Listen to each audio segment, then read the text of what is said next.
All right, Martha, from the debt now to the clamping down on Wall Street, we're awaiting a vote on what could be a sweeping overhaul of American financial regulations. Democrats say a vote against reform is a vote for Wall Street. Republicans argue it's another example of the Fed's taking control of private industry.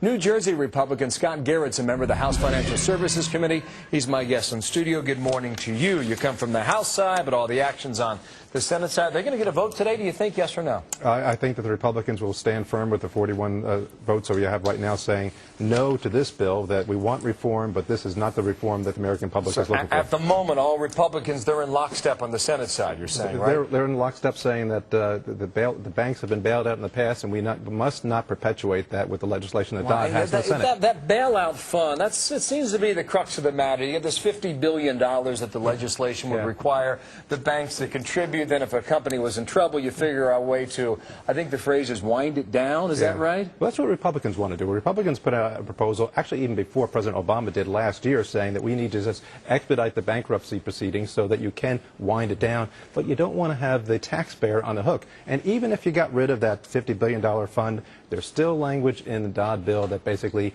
allows the taxpayer to be on the hook going forward. We want to stop that. So then, this seems to me like there's a bit of give and take on that. I'm hearing things from the other side that suggest, well, maybe that's the card you throw in at the end and get a deal done.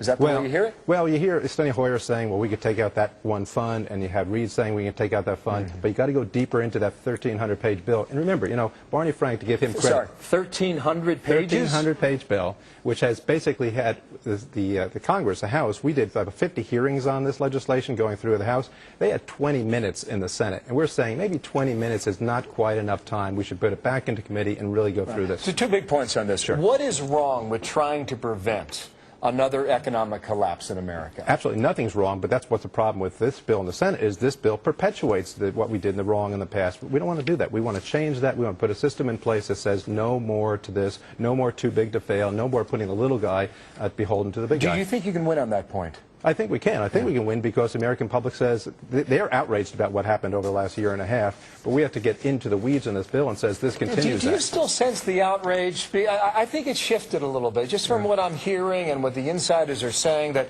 what the American people are still ticked off about is the amount of government spending and that we've seen over the past 14 months. And I'll just finish my point here. Sure. But as far as the anger against banks and Wall Street, it's subsided. Do you hear the same? It's somewhat subsided. It's you're right. The spending issue is number one out there, but look at the spending issue here. Where we spent the most money? Most money has been spent on the GSEs, $400 billion. GSE is? Fannie Mae and Freddie Mac.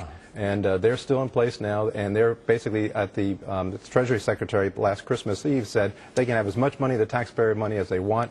There's nothing in the Senate bill that deals with it at all. So spending, you're right, is the number one issue. Here's my second point here. Sure. Democrats will come back and argue, listen, you're just trying to protect the powerful, and you don't care about middle America. And they have it on the head, that story on the head, upside down, because their bill protects the banks. Their bill says we're going to continue what we're doing in the past. Their bill says taxpayers, you can send out as much money as you want to the banks in our bill. We're saying no. The Republican has a say we've got to stop that. One more thing here. Sure. This story in Arizona with the immigration, it's really starting to fire in a lot of different angles. I mean, is this the possibility that immigration, if 41 senators stand together, could the immigration bill trump actually what we're seeing on financial regulation? I think the Obama administration is looking to see whatever they can do to try to pass more legislation they want to right now. And if the immigration issue becomes front and center, they'll move this off to the side for the while, which would be a good thing, gives us time to fix it. Okay, I took an extra minute, but thank you for coming in today. Scott Garrett's a Republican out of New Jersey. Nice to see you. All right.